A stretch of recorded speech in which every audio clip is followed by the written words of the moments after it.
Hello everyone and welcome back. Today I'm going to be making a simple powder for you, but it's a powder that adds so much flavor to food. And this is sambar powder. And vanakkam to all my Tamil friends. And I'm making a very Tamilian recipe, an Iyengar recipe for sambar powder that I learned many years ago from my Tamil friends, of course, growing up in Chennai.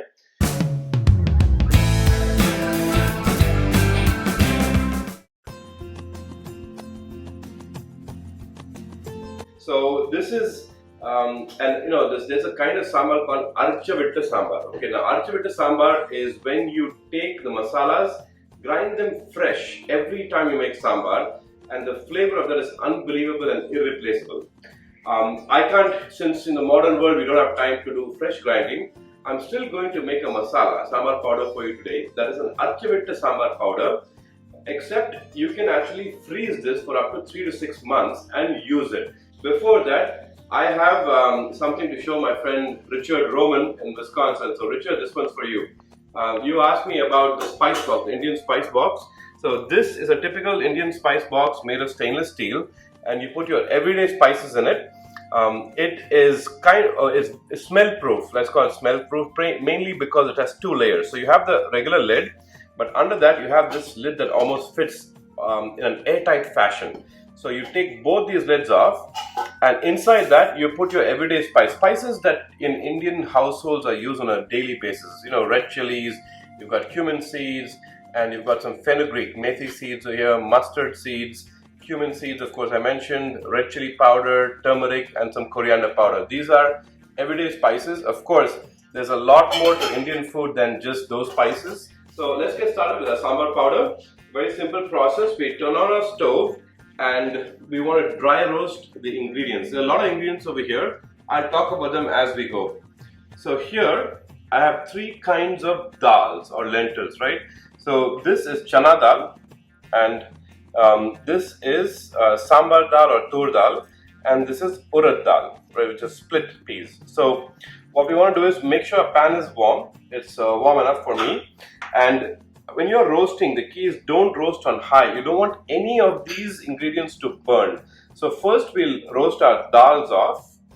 Okay, for that I'm going to put about just 1 teaspoon of ghee in my pan.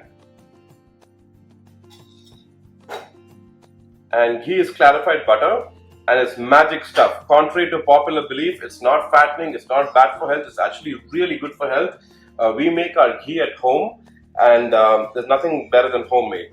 So this is hot enough right now. I'm going to take my dals and roast them off in a little bit of ghee.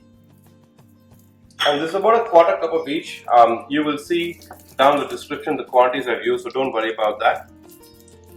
Now that's the skin of dal. I've taken out most of them, but one escaped, so we'll take them out. So we just let this roast for about 2 or 3 minutes till the dal is brown, but they should not burn. And when we come back, we'll move to the next step. Okay, so my dals are roasted. You see that they're nice and brown, but we don't want them black. And guys, it took about 5 minutes instead of 2 to 3. That's because I have it on medium heat. It's a patient process. The more patient, the more loving you are with the food, the better it tastes. So we'll take this out in a separate plate, and we'll roast the next ingredient. Now, a lot of people, when they make sambar masala, they actually get lazy and they put all of the ingredients together. I don't recommend that. They're, as you know, ingredients roast at different rates, so you definitely don't want to roast them all together. So my next batch of ingredients, these are ingredients, however, that can be roasted together. So they are coriander seeds, about 1 cup. So at the end of the day, this is going to make a nice big jar of sambar masala that we can store for a while. So I'm not making it for single use, I'm making it for multiple use.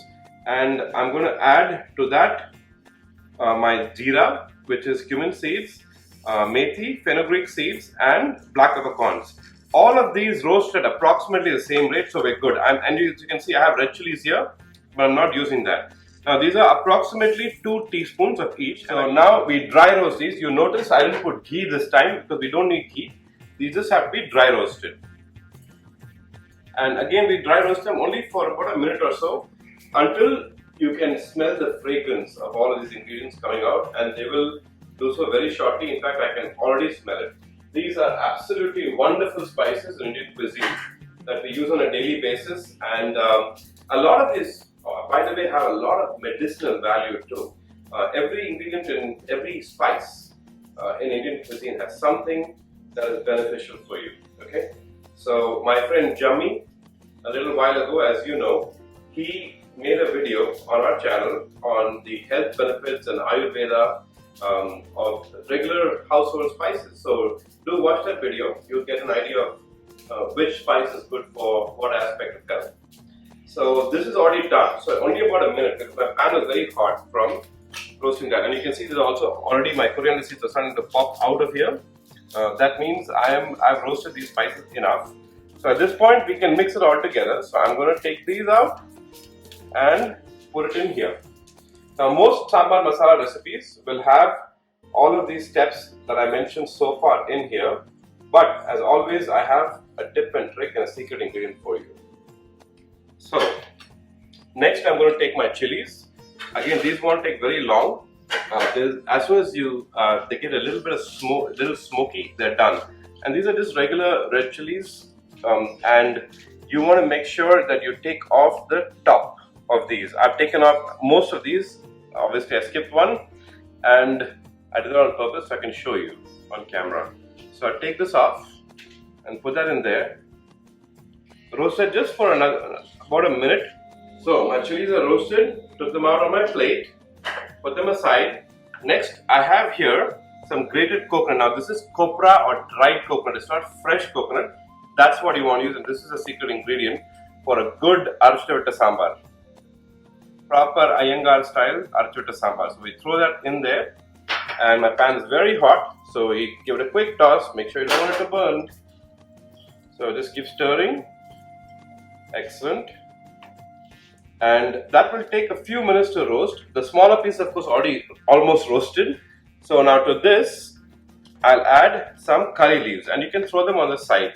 Now, here's a nice tip for you guys. So if you have curry leaves, normally are nice and bright and green. So when they start drying up, every household we have curry leaves, we have all these fresh dhania, and we don't use all of it. So after a couple of days, it starts becoming, a little dry. Don't throw them away. You can use it in sambar powder. It's perfect for it, right? So we just drop it in there. So I've got that roasting all together, and the roasting of curry leaves also adds a lot of flavor to this. So this is nice, and you can see it's already roasting and almost to the point of burning. So we don't want it to burn, so I took it off my heat. The last step for sambar masala is to this we want to add a little bit of turmeric, about 1 teaspoon. So that is that's good, that's 1 teaspoon. And then I also want to add some asafoetida or heeng. In Tamil we call this perengayam, as you know. So I put 1 teaspoon of that, and this is a small spoon, guys, so I'm using a little bit more, so to make it 1 real teaspoon. That should be good. Now, all my ingredients are roasted, they're all done.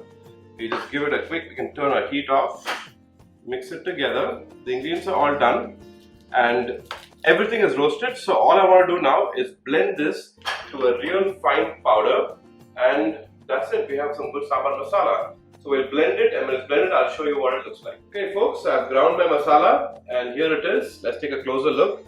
That's your Arachuvitta Sambar powder, which is really,